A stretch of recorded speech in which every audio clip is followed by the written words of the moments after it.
So as far as applications of math go, when you're trying to make lines or linear equations, this is the most likely scenario you would come across in economics or business or science or whatever, where you weren't given the equation in the first place, but you do have some data points, and you're trying to fit those data points there onto an equation or build the equation that describes this behavior.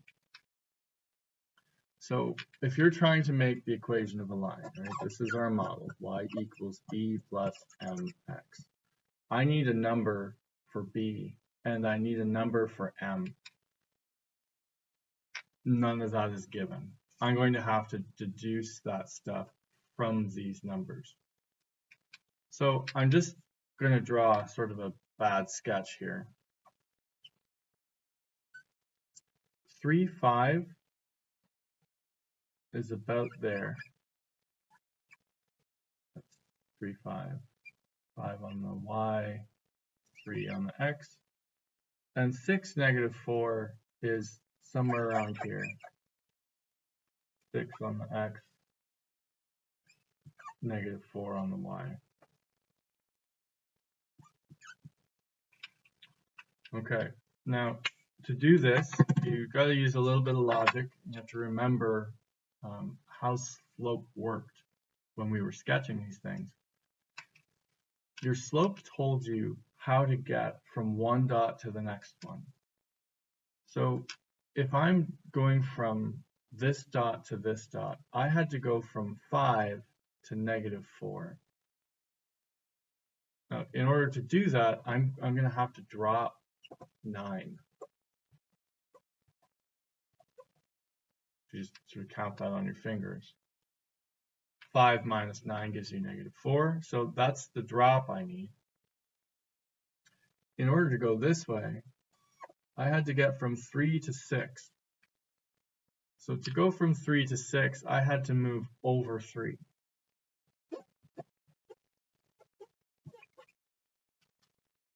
And since slope told you how much you had to drop over and then go over, drop 9 over 3, then that slope has to be drop 9 over 3. Now this division might work, it might not. You might be stuck with a fraction, it might go cleanly. This one in particular, 9 divided by 3, that isn't a clean number. So 9 divided by 3 is 3, and a negative by a positive is a negative. So I've just deduced the slope of my line. What I've got now is just a question where I have a slope and a point. I can use this slope and that point, or I can use this slope and that point. It doesn't matter which one you choose. You just have to have an m, an x, and a y to fill in there so that you can calculate the b. So I'm going to do both of these just so you can see that it works for both examples. So I'm going to start with this one first. There's my x, there's my y. So if I fill in 5 for my y, I don't know b. Negative 3 is my slope, so instead of a rising line, I need a dropping line. And my x value is 3. So 5 equals b. 3 times 3 is 9. I need to undo this subtracting 9 by adding 9. And 5 plus 9 is 14. So the equation of the line that goes through these two dots is negative 3, bad habit, is 14 minus 3x. Okay, now I use this dot to do that. I'm going to try using this dot.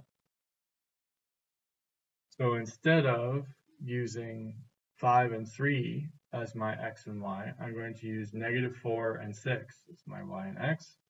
So negative 4 equals b minus 3, because that's my slope, times x.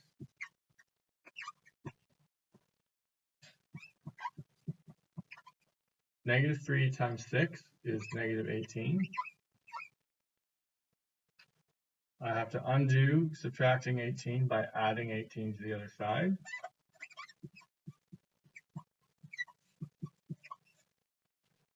And negative 4 plus 18, that gives me positive 14 again, which is exactly what I had using the other point. So it doesn't matter. And if you think about that, both of these points are supposed to be on the line. So both these xy pairs must work in this same equation. So that's why it's going to behave that way for you. So you're going to have a choice. Once you get the slope, you can pop in either of those x and y values to get your answer.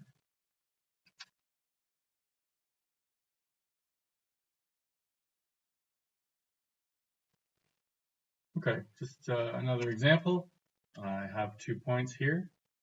So in order to get my model working, I need to figure out what the slope is. So if I do a sort of bad sketch,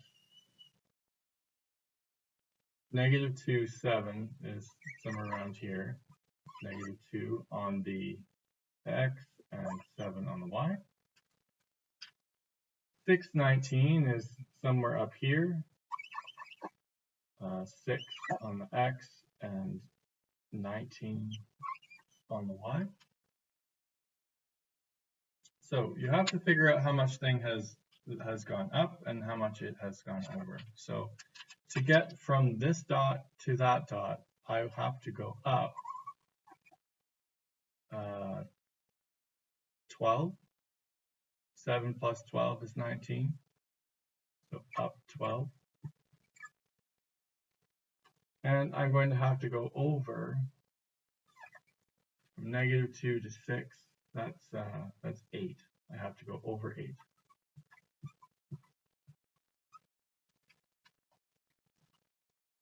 So my slope then is up 12 over 8. Now that does not go evenly, right? You can't divide 12 by 8 without getting a decimal. But you can reduce that fraction a little bit. 12 divides by 4 and 8 divides by 4. So I'm going to just write it that way. 12 is 3 times 4. 8 is 2 times 4. And a multiply by 4 and a divide by 4 undo each other. So my slope is going to be 3/2 for this line. So now that I have that, I can take this and I can pop it in there. Oop, disregard. I need to pick a point. Which point do you want to use? Well, most people don't like negatives. So if you don't want to use a negative, then don't choose that one. You can choose this one here. This is going to have bigger numbers in it, so you're going to have to do larger multiplications possibly. But that's sort of the trade-off. You have to make a decision. I'm going to choose this one. No, I take that back. I'm going to choose this one because it has the negative, so you can see me do a negative one. And then if you want to try the positive to see that you get the same answer, then we'll both get some exercise. So my y value is 7. I don't know the b. I just worked out that my slope was 3/2. And I have an x value of negative 2. So 7 is b plus 3 times negative 2 divided by 2. 3 times negative 2 is negative 6. So positive 3 times negative 2 is a negative number. I can just write that in. And negative 6 divided by 2 is negative 3. So to undo this subtracting by 3, I just have to hop it to the other side with adding.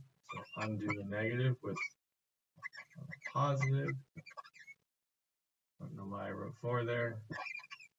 Because 7 minus 3 is 4. There you go. So The equation of a line that goes through -2, 7 and 6, 19 has to be y equals the b value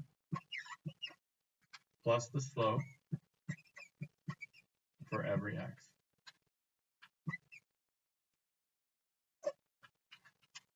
So we're done. Now that you've seen this way of getting the slope, because I want you to understand how you get that number. There is a formula you can use. So I'm going to just show you how to use that formula. Your slope is the change in y over the change in x. Now that little triangle there is a Greek letter. It's called delta. And for anything in math or science, if you want to indicate that it's not the actual y value, it's how the y value has changed, or how the x value has changed, or how the time has changed, or the temperature has changed, or whatever. If you want it to show that you're doing the change in an object, you put in that triangle T. That would be the change in temperature. And you calculate a delta by taking the y value where you end, so y at the end, and you subtract the y at the beginning. So if I went from here to here, that's the y value at the end, that's the y value at the beginning. I'm going to have to divide that by delta x, which means I need the x at the end minus the x at the beginning. If I go from here to here, that's the x at the end, that's the x at the beginning. So I can use this formula to calculate my slope instead of drawing a picture. If your brain works that way, then you're welcome to do this. So y2 is 19. y1 is 7. x2 is 6. And x1 is -2. The top of that fraction is no problem. 19 minus 7 is 12. Down here, you're going to have to be careful. When you subtract a negative, right? A negative is like a debt you owe. So if you have $6 in your pocket and I take away a debt, that means you're up $2. So 6 minus -2 is 8. And if you look at that, we already had that fraction. We didn't have to use the formula. You could just sort of count in your head how you got from one dot to the next. But the formula does work too. So it's up to you. You can choose. Do you want to think about slope like this, or do you want to think about slope like this? It's not important which method you choose. You just have to be able to grab a number so that you have something to put here, so that you can use it to calculate the y-intercept for your lines.